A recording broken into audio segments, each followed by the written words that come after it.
I'm Mark Kingma, farm in northwest Indiana, DeMott Wheatfield area, northern Jasper County.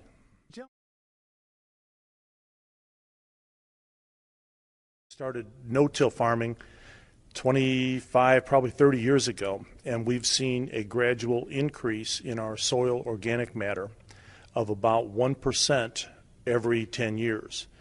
With cover crops, we've seen that rate of organic matter growth double, where in about 5 years we add 1%. Organic matter is not the main indicator of soil health, but it sure, everybody knows it adds a lot of nutrients as well as nitrogen that's available to the crop. It's a big thing that helps you farm more economically. I think it's important that we know exactly what's leaving our farms, both in a truck and through the groundwater.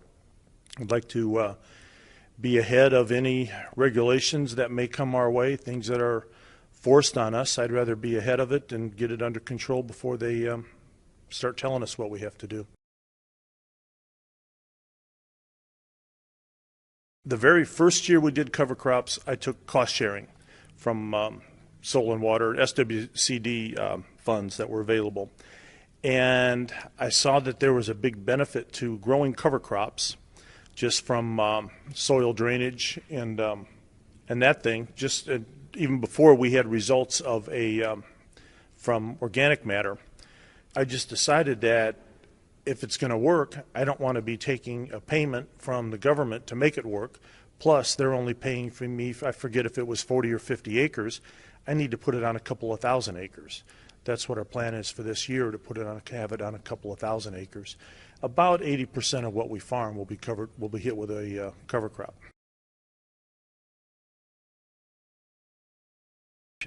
It ultimately makes us more money. We can use less fertilizer, virtually no tillage whatsoever other than what it takes to get the cover crop in the ground, and clean the path for the seed opener with the planter. That's all the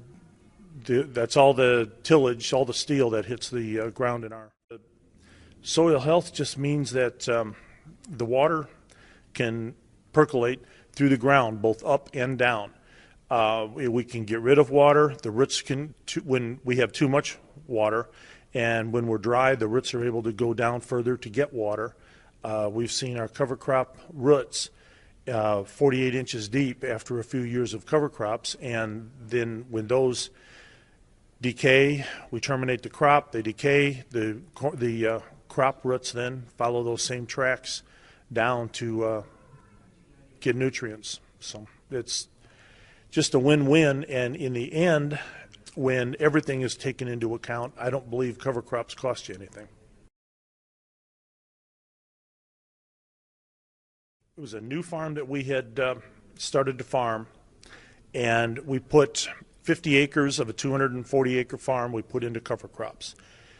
That fall, it was just so dry and ideal. The ground, we just knew running a subsoiler through that ground, the ground was just going to shatter beautifully. So we went ahead and subsoiled the ground where we had the cover crop and where we did not put it. We did it on everything.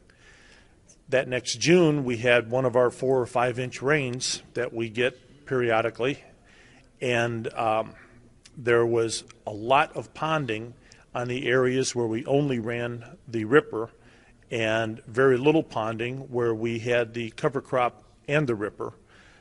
And that was generally the lower ground, the ground where we would have normally expected to see more water standing.